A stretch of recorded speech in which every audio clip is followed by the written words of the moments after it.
예, 은혜로운 찬양 너무 감사합니다. 여수 성광교회는 제가 목사 안수를 받은 교회입니다. 피 끓는 젊은 시절 30대 중반 4년 3개월을 목사로서 목회의 첫사랑을 나눈 교회입니다.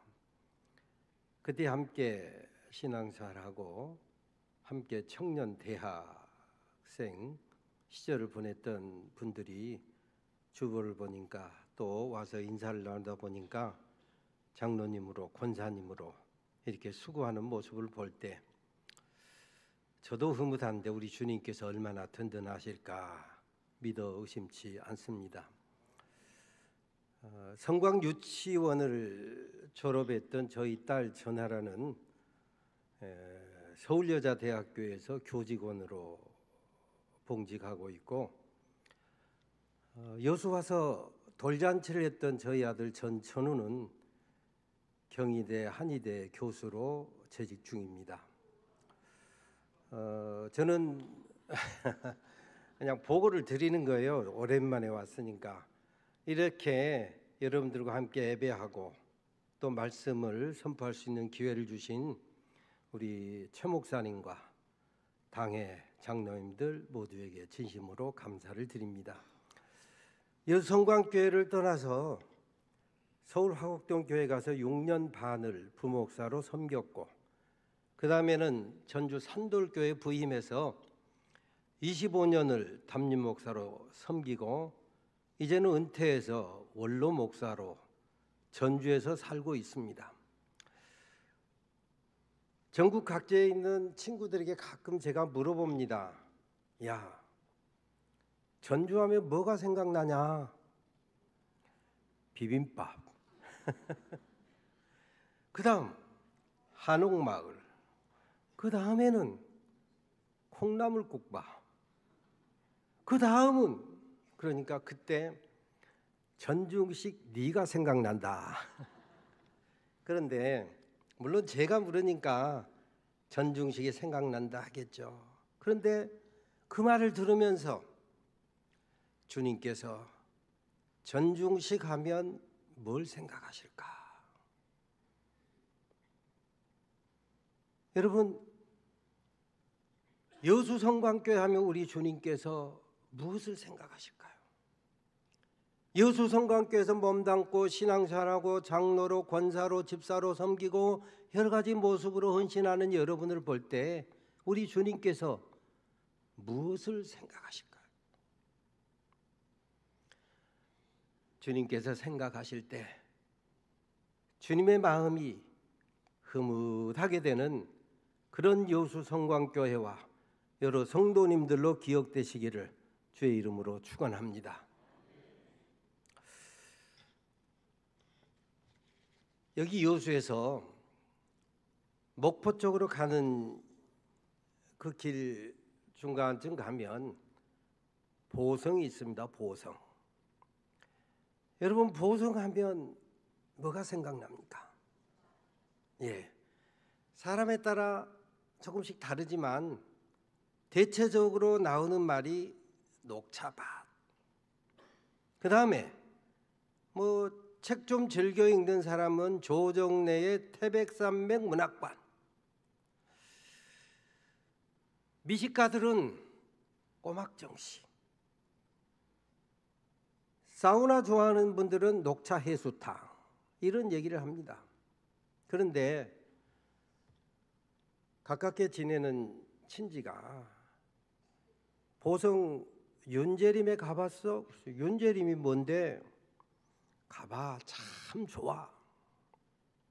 그래서 날짜를 정하고 예약을 하고 하룻밤을 묵었습니다. 여러분, 입소문이 이렇게 중요해요. 입소문.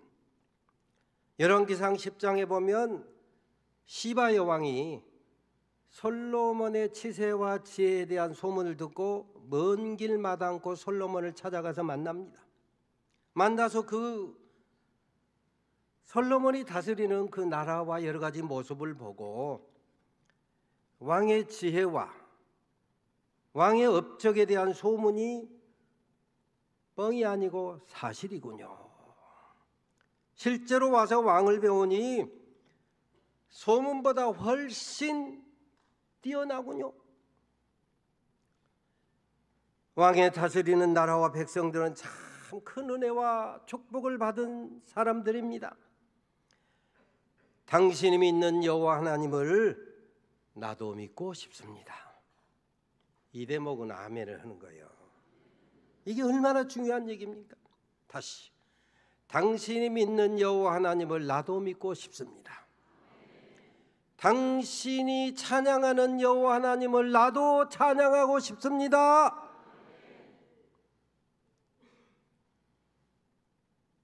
아름다운 소문으로 가득한 여수 성광교회가 되시기를 주의 이름으로 축원합니다.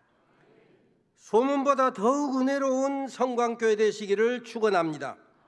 와서 보니, 와서 예배해 보니, 와서 교제해 보니 입소문보다 훨씬 더 신령한 교회라고. 성광교회 교인들이 믿는 하나님을 나도 믿고 싶습니다. 성광교회 교인들이 찬양하는 하나님 나도 찬양하고 싶습니다. 윤재림을 가보니까 수십 년 동안 숲을 가꾼 분의 호가 윤재예요. 입구에 들어가 보니까 한쪽엔 윤재림 이렇게 써져 있는데 또 한쪽에 보니까 성림원 이렇게 적어졌어요. 아니 윤재림이면 윤재림이지 성림원은 또 뭔가 하고 올라가서 보니까 잘 나가던 사업을 서울 사업을 정리하고 대를 이어서 정원을 가꾼 아들의 부인, 그러니까 며느리의 이름이 성림이요. 성림. 서울살이 정리하고 포기하고 양보하고 남도 끝자락까지 따라온 아내에 대한 존경, 감사, 이 표를 담아서 이름을 한쪽은 윤재림 그리고 성림 동산 성림원 그려놨어요. 대를 이어서 믿음을 지켜가는 아름다운 그 가문을 보는 것 같았어요. 우리가 혼자 예수 믿고 한나라로 슉 가면 끝입니까? 아니잖아요. 내가 믿는 예수, 내가 찬양하는 예수, 그 예수님을 아들도 믿고 딸도 믿고 손자도 믿고 손녀도 믿고. 시편 37편에 보면 내가 어려서부터 늙기까지 의인이 버림을 당하거나 그 자손이 걸씨감을 보지 못하였도다. 저는 종일토록 은혜를 베풀고 꾸어주니 그 자손이 복을 받는다다. 그런 역사가 일어나시기를 주의 이름으로 축원합니다. 룻기에 보면 아주 아름다운 말씀이 나옵니다. 시어미 나오미가 내게 소망이 없으니 너희들은 여기 남아 살아라 했을 때 룻이 어머니의 하나님이 나의 하나님이 되고 어머니의 백성이 나의 백성이 되리니, 피 한 방울 안 섞인 고부간인데 얼마나 아름답습니까? 선대의 믿음을 후대가 보고 배우는 거예요.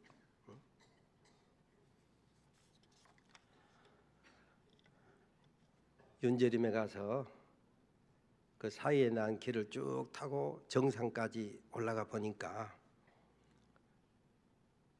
그 정상이 훤하게 아래가 잘 보였어요. 마치 남산공원에 가보면 여수 앞바다가 한눈에 보이고 돌산대교, 이순신대교, 아름다운 그 소위 이름 그대로 여수의 모습이 한눈에 보이잖아요.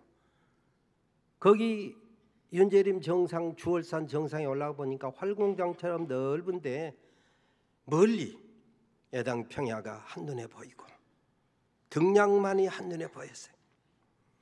그래서 다시 거기서 차를 몰고 등량 추억의 거리를 가봤습니다. 갔더니 안내판에 등량이라는 지역의 유래가 적혔어요. 임진왜란 때 이순신 장군께서 군량미가 부족할 때 바로 그곳에 와서 곡식 군량미를 조달했다. 그래서 얻을 득 곡식량, 곡식을 조달한 곳이다. 곡식을 얻은 것이다 해서 등양 그래. 안된팔을 읽는 가운데 감동이 밀려왔습니다. 너는 누구에게 양식이 되어준 적이 있느냐? 헐벗고 굶주린 사람에게 따뜻한 밥이 되어준 적 있느냐? 죽어가는 영혼에게 생명의 양식, 복음이 되어준 적이 있느냐? 정결하고 더러움이 없는 경건은 환난 중에 있는 고아를 과부를 돌보는 것이라고 했는데, 헐벗고 굶주린 형제에게 따뜻하게 밥 한 끼 주는 거, 이게 믿음이라고 했는데, 행함이 없는 믿음은 죽은 것이라고 했는데 입으로만 말로만 립서비스만 하지 않았는가 말이에요.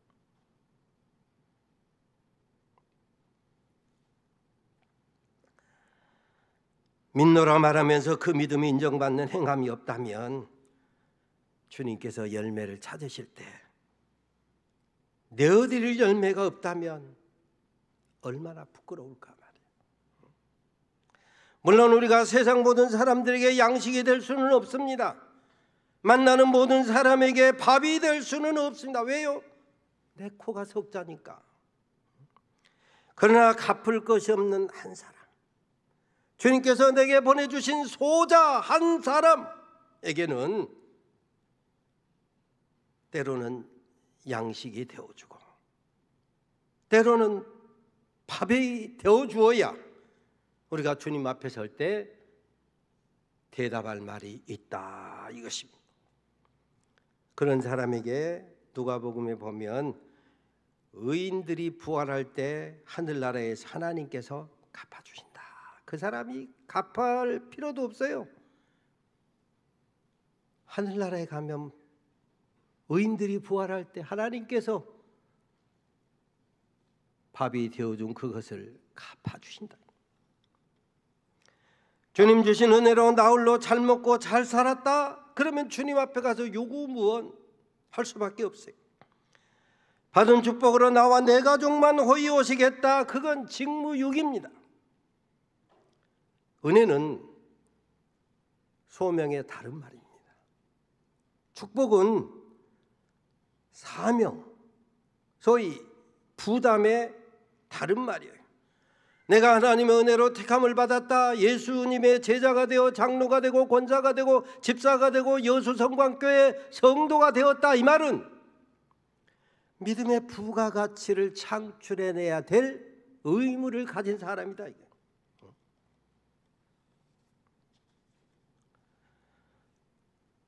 이것저것 둘러보니까 배가 고파요.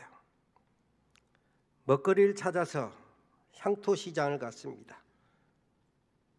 평생을 함께 살아오니까 입맛이 제 아내하고 비슷해서 여기저기 상호를 보다가 연밥집이 있어서 콜. 그래서 연밥집을 갔어요. 풀향 가득한 식탁이었어요. 머위향, 쌉싸리한 봄나물 맛으로 충만한 밥상이었어요. 그래, 누군가가 나를 생각하면 밥맛이 나야지, 살맛이 나야지. 오늘 우리 성광교회 장로님 아무개를 생각하면 내가 살맛이 나네, 내가 살 소망이 있네, 내가 밥맛이 도네. 산돌교회 권사님 아무개를 생각하니 내가 살 소망이 생겼어 말이야.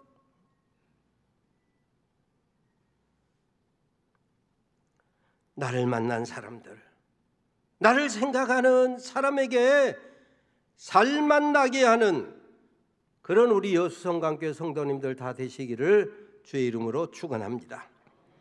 요한복음 6장 63절에 보면 살리는 것이 영이니 이런 말씀이 있습니다. 물론 말씀이 조금 어려운데 그냥 쉽게 풀어 말하면 생명을 살려주는 것이 영, 신령한 일이고 믿음에 속한 일이고 그것이 바로 경건이고 그게 바로 믿는 자의 몫이다, 이 말이에요.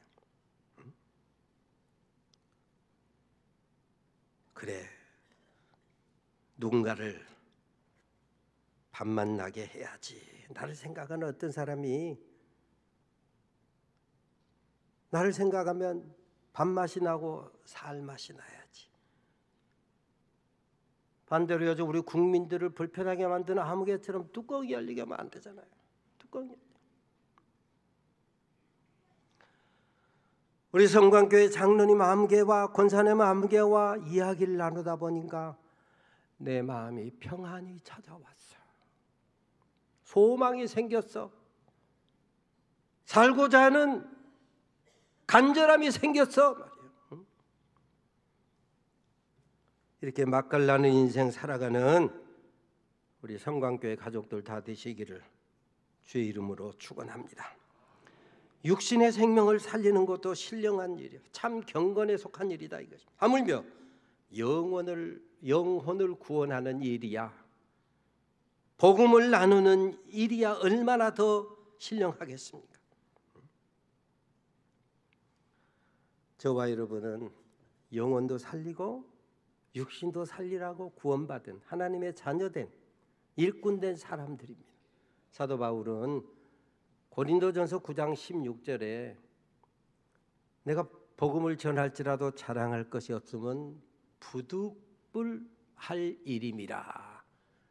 만일 그리하지 아니하면 내게 화가 있을 것이미로다. 오늘 본문에 보니까 누가 이것을 감당하리요? 누가 생명의 양기를 감당하리요? 오늘 저와 여러분이 화를 당할 사람이 아니라 생명의 향기를 감당할 사람이라는 것을 강조하고 있습니다.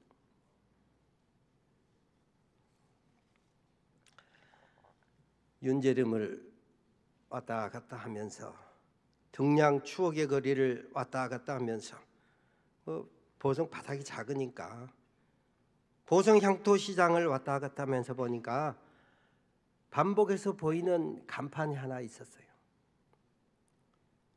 백범 김구 은거 기념관이라고 하는 표지판이에요. 여러분 커피색, 고동색이라고 하는데 커피색 간판은 만국 공통 여행지, 관광지 들러봐야 될 곳이다 이 말입니다. 그래서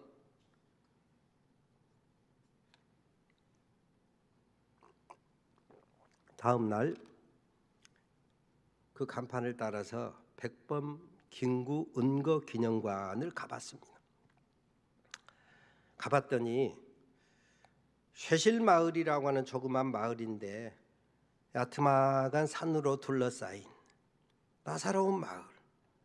예나 지금이나 조그만 한 20여 호 집들이 있는 그런 동네였습니다. 마을 맨 위쪽에 올라가니까 백범 김구 은거가라고 하는 조그만 토담집 같은, 물론 이렇게 조금 개량을 했습니다만 집이 있어요. 근데 그걸 보니까 가슴이 뭉클, 감동이 밀려옵니다. 여러분 백범 김구 없이 어찌 대한민국 임시정부를 논할 수 있겠습니까? 백범 김구 빼고 어찌 독립운동을 말할 수가 있겠습니까? 백범 김구 말고 나라 잃은 백성에게 뉘라서 꿈을 주고 소망을 주었느냐는 말입니다. 바로 그 백범 김구 선생께서 명성황후 시해범 일본인을 죽이고 감옥에서 복역하다가 탈옥해서 도피할 때 40여일간 숨어 살도록 보호해준 집이 바로 그 집이었어요. 진일파가 득실되고 매국노가 활개친 세상에서 백범 말고 누가 민족 지도자의 구심점 노릇을 할 수 있었겠습니까? 백범 김구 선생을 숨겨주고 보호해준 덕에 백범이 될 수 있었어요. 나라 잃고서도 사분오열된 지도자들을 하나로 묶는 추석 노릇을 백범이 평생 감당했어요. 해방되기까지 민족의식을 고취하고 민족 정신을 함양할 수 있었습니다. 무기력해진 백성들에게 해방과 독립이라고 하는 소망의 닻을 내리게 했던 그 백범을 숨겨주었더라 이것입니다.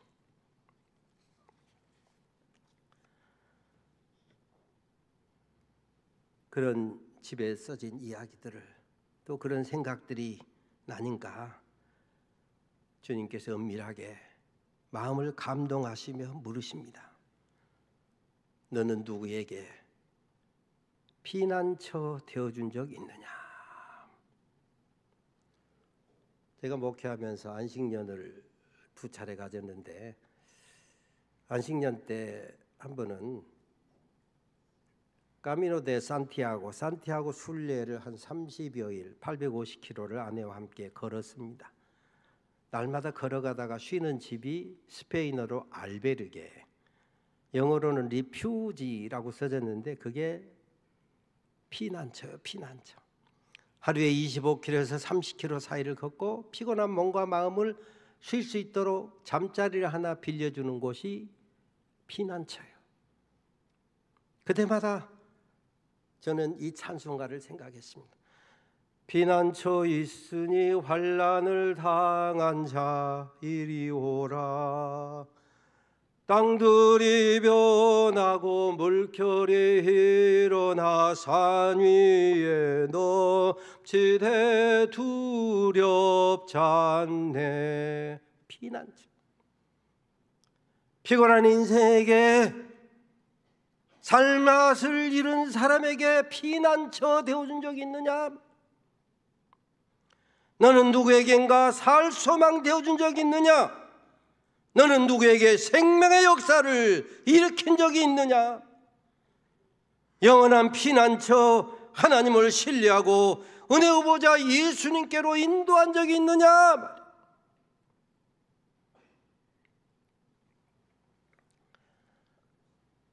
바람이 분다 살아야겠다. 폴 발레리라고 하는 시인이 해변의 묘지라고 하는 긴 시를 썼는데 마지막 24연이 바람이 분다 살아야겠다. 한번 따라서 합니다. 바람이 분다, 바람이 분다, 살아야겠다. 바람이 분다 살아야겠다. 예, 시 제목이 해변의 묘지요. 묘지. 얼마나 음습합니까? 온갖 파괴, 전쟁, 살상, 죽음이 난무하는 세상이죠. 그래서 앞에 23년까지 읽으면 컴컴해요. 어두워요. 음습해요. 그럼에도 불구하고 마지막 연에서 바람이 분다 살아야겠다. 얼마나 멋집니까? 바람만 불어도 살아야 되겠거늘 하물며 생명의 호흡인 루하흐 성령의 바람이 불어오면 마땅히 살아나고 살려내고 생명의 역사가 일어날 줄로 믿습니다. 오늘 이 여성관교회도 생명의 바람, 성령의 바람, 루하흐 이 바람이 흘러넘치시기를 주의 이름으로 축원합니다. 오늘 본문 고린도후서 2장 14절로 16절의 말씀은 하나님께서 택한 백성을 이기게 하신다. 여러분, 택한 백성 저와 여러분이 콧바뜨리고 살기를 주님께서 원치 않으셔요. 주님은 택한 백성을 이기게 하신다. 주님의 제자된 저와 여러분을 개선 행렬에 참여케 하신다. 주님의 몸된 교회와 성도들을 승리의 행진 카퍼레이드 앞줄에 세우시고 환영하신다. 당대 최강 로마 제국의 장군들이 로마의 역사를 읽어보면 짧게는 1년, 길게는 3년, 5년, 10년을 전장터에서 보냅니다. 큰 전쟁에서 승리하고 개선장군이 되어 돌아올 때 개선장군 환영식을 해요.